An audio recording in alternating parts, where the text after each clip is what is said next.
அனைவருக்கும் வணக்கம் நண்பர்களே. இன்றைக்கி சப்பாத்தி குருமா சிம்பிளாக தான் வைக்க போகிறேன். சப்பாத்தி மாவு பிசைஞ்சு ஊற வச்சுட்டேன். உருளைக்கிழங்கு 4 எடுத்துக்கிட்டேன். அதை 2ஆக கட் பண்ணி மஞ்சத்தூள் போட்டு 4 விசில் வர வரைக்கும் நம்ம வேக வச்சுக்கலாம் போதும். காலிஃப்ளவரை வேக வச்சுருக்கேன் சைடில். இஞ்சி பூண்டு கொஞ்சமாக தக்காளி,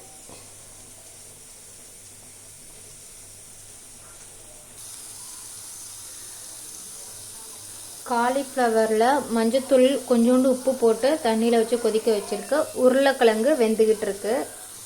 அது ஒரு 3 விசில் வந்துச்சு அப்படின்னா அதை ரெடி பண்ணிக்கலாம்.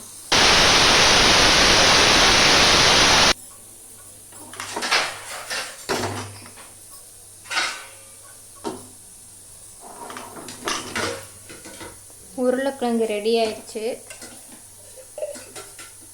தாளிப்புக்கு ரெடி பண்ணிக்கலாம். 2 ஸ்பூன் எண்ணெய் விட்டுருக்கேன்.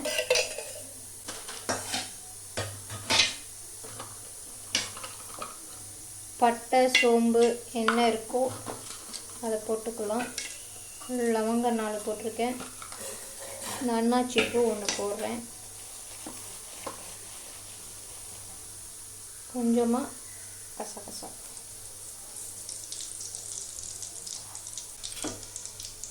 நாலு பல்லு பூண்டு, வெங்காயம்,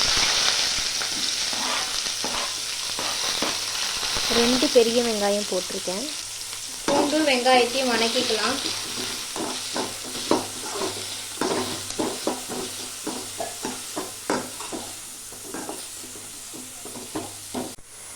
இஞ்சி பூண்டு பேஸ்ட்டு அந்த தக்காளியோடு அரைச்சதை ஆட் பண்ணிக்கலாம்.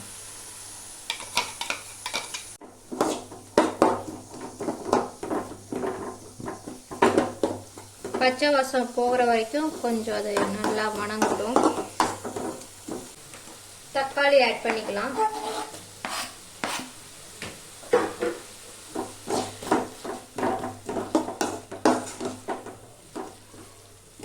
தேங்காய் அரைக்கிறதுக்காக சோம்பு கொஞ்சம், பொட்டுக்கடலை,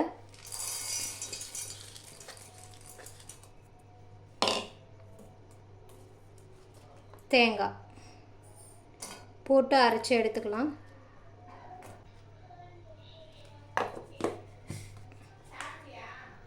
வெங்காயம் தக்காளி பூண்டு வதங்கிருச்சு.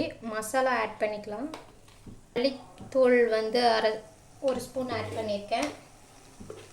மிளகாத்தூள் 1 ஸ்பூன். இது வீட்டில் அரைச்ச மிளகாங்கனால காரம் அதிகமாக தான் இருக்கும். நான் பார்த்துட்டு கூட மீதி போட்டுக்கிறேன். பெருங்காயத்தூள், கரம் மசாலா ஆட் பண்ணிக்கலாம். உங்களுக்கு டேஸ்ட்டுக்கு ஏற்ற மாதிரி கரம் மசாலா ஆட் பண்ணிக்கோங்க. அப்படியே இதோடய வணங்குனா லைட்டாக, ஏன்னா நான் உருளைக்கிழங்கையும் காலிஃப்ளவரையும் வேக வச்சிட்டேன். ஸோ அது போட்டோன்னா எனக்கு வேலை முடிஞ்சிடும். கொஞ்சமாக தண்ணி விட்டுக்கலாம்.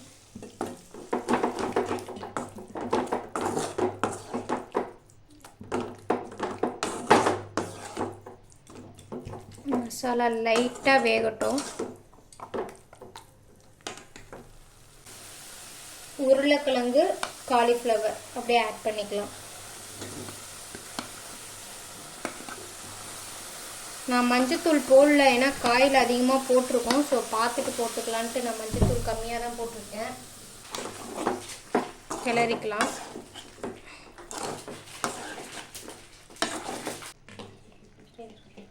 அரைச்சி வச்ச தேங்காய் பொட்டுக்களே ஆட் பண்ணிக்கலாம்.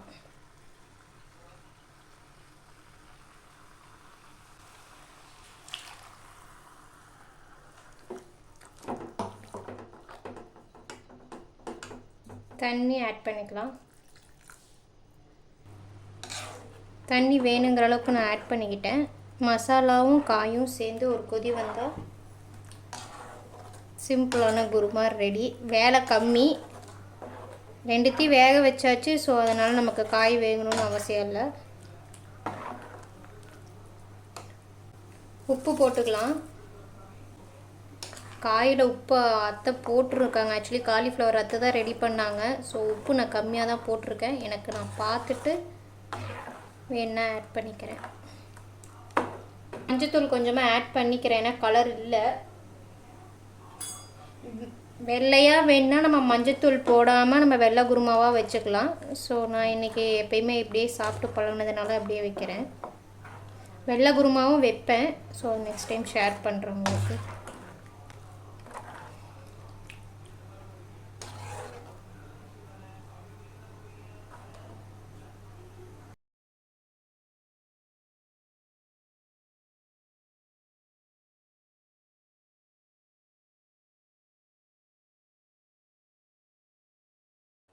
சைடு பையில் அப்படியே சப்பாத்தி தேய்க்க ஆரம்பிச்சிடலாம். நான் குருமா லைட்டாக சிம்மில் வச்சுருக்கேன், அது இதாகிடும்.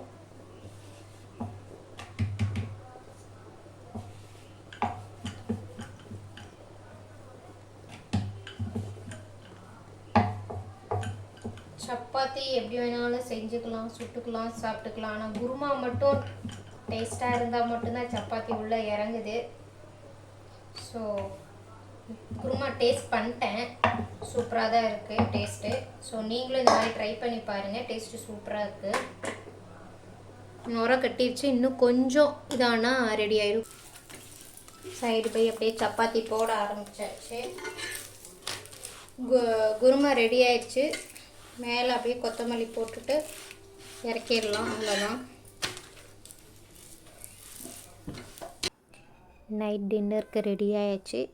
சப்பாத்தி சூடாக தான் இருக்குது. ஸோ நைட்டு எப்பயுமே சப்பாத்தி சாப்பிட்டா எனக்கு ஒரு சாட்டிஸ்ஃபைடு தான். அது குருமாவோடு சாப்பிடும்போது எனக்கு ஹாப்பியாக தான் இருக்கும். சப்பாத்தின்னா எனக்கு ரொம்ப பிடிக்குங்கிறதுனால கொஞ்சம் சேர்த்தே சாப்பிடுவேன்.